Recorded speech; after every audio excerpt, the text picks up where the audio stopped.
ಉಪಚುನಾವಣೆ ದಾವಣಗೆರೆ ದಕ್ಷಿಣದಲ್ಲಿ ಮುಸ್ಲಿಮರು ಕಾಂಗ್ರೆಸ್ ಮೇಲೆ ಮುನಿಸ್ಕೊಂಡಿದ್ದಾರೆ ಅನ್ನೋ ಕಾರಣಕ್ಕಾಗಿ ಬಿಜೆಪಿಯವರು ಮುಸ್ಲಿಂ ಬಾಹುಳ್ಯ ಇರತಕ್ಕಂಥ ವಾರ್ಡ್ಗಳಲ್ಲೂ ಕೂಡ ನಾವು ಮತಯಾಚನೆ ಮಾಡ್ತೇವೆ, ಜೊತೆಗೆ ಬೂತ್ ಏಜೆಂಟರನ್ನು ಕೂಡ ನೇಮಕ ಮಾಡ್ತೇವೆ ಅಂತ ಹೇಳಿದೆ. ಈಗ ಮಾಡ್ತಾ ಇರಲಿಲ್ಲ 64 ಬೂತ್ಗಳಲ್ಲಿ. 64 ಬೂತಲ್ಲಿ ಅವರು ಓಟು ಕೇಳೋ ಹಕ್ಕು ಅವ್ರಿಗಿರುತ್ತೆ, ಏಜೆಂಟು ಹಾಕ್ತಾರೆ. ಆಮೇಲೆ ಮುಸ್ಲಿಮ್ಸು ಅಲ್ಲಿ ಟಿಕೆಟ್ ಕೇಳಿದರು, ಕೊಡೋಕ್ಕಾಗಲಿಲ್ಲ.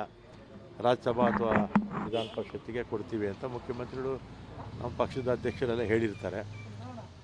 ಮತ್ತು ಸೀಟ್ ಕೊಟ್ಟಿಲ್ಲ ಅಂತ ಮುನಿಸ್ಕೊಂಡೇನು ಅವ್ರೇನು ಬಿ ಜೆ ಪಿಗೆ ಹಾಕೋಕ್ಕೆ ಹೋಗಲ್ಲ. ಬಿ ಜೆ ಪಿಗೆ ಯಾಕೆಂದರೆ ಬಿ ಜೆ ಪಿಯವರು ಅವರ ನೋಡ್ತಾ ಇದ್ದೀವಲ್ಲ 13 ವರ್ಷದಿಂದ ಯಾವ ರೀತಿ ಇವರು ಮುಸ್ಲಿಮ್ಸ್ ಇರ್ಬೋದು ಅವ್ರ ಮೇಲೆ ಯಾವ ರೀತಿ ಇವರು ಅವನ್ನ ಹೇಗೆ ನಡೆಸ್ಕೊಳ್ತಾ ಇದ್ದಾರೆ ಅಂತ ಎಲ್ರಿಗೂ ಕೂಡ ಗೊತ್ತಿರ್ತಕ್ಕಂಥದ್ದೇ. ಮತ್ತು ಅವರು ಕೂಡ ನಮ್ಮ ದೇಶದ ಪ್ರಜೆಗಳು ಅನ್ನೋದು ಅರ್ಥ ಮಾಡ್ಕೋಬೇಕು ಅಂತ. ನಮ್ಮ ಸಂವಿಧಾನದಲ್ಲಿ ಯಾರಿಗೂ ಸಮಾನತೆ ಹಕ್ಕು ಕೊಟ್ಟಿದೆ.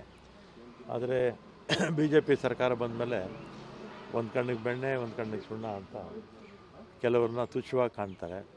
ಅದರಲ್ಲೂ ವಿಶೇಷವಾಗಿ ಆರ್ಥಿಕವಾಗಿ ದುರ್ಬಲರಾಗಿದ್ದಾರಲ್ಲ, ಅವರೇನು ಮುಸ್ಲಿಮ್ಸ್ ಅಂತಲ್ಲ, ಹಿಂದುಳಿದ ವರ್ಗದವರಿರ್ಬೋದು ಅಥವಾ SC/STs ಇರ್ಬೋದು, ಮತ್ತು ಮಹಿಳೆಯರ ಬಗ್ಗೆ ಅಂದರೆ ಬಹಳ ಅಸಡ್ಡೆ ಬಿ ಜೆ ಪಿಯವರು ಮೊದಲಿಂದಲೂ ಕೂಡ. ಇವ್ರನ್ನೆಲ್ಲ ಕೂಡ ಸರಿಯಾಗಿ ನಡೆಸ್ಕೊಳ್ತಿಲ್ಲ ಬಿ ಜೆ ಪಿ ಪಕ್ಷ.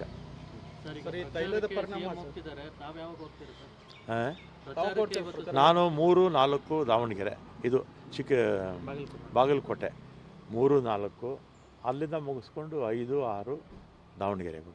ಸರ್, ಈ ತೈಲದ ವಿಚಾರವಾಗಿ ತಮ್ಮ BMTC KSRTC ಬಿಸಿ ಏನು ತಟ್ಟಿಲ್ಲ ಸರ್? ಅದು ಈ ತಕ್ಷಣಕ್ಕೆ ಏನು ತೊಂದರೆ ಇಲ್ಲ. ತಕ್ಷಣಕ್ಕೆ ನಮ್ಮ KSRTC 4 ಕಾರ್ಪೊರೇಷನ್ಗೆ ಈಗ ಡೀಸೆಲಿಂದ ಏನೂ ಸಮಸ್ಯೆ ಆಗ್ತಿಲ್ಲ.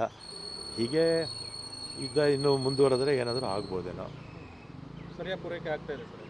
ಈಗ ತಕ್ಷಣಕ್ಕೆ ಏನು ತೊಂದರೆ ಇಲ್ಲ.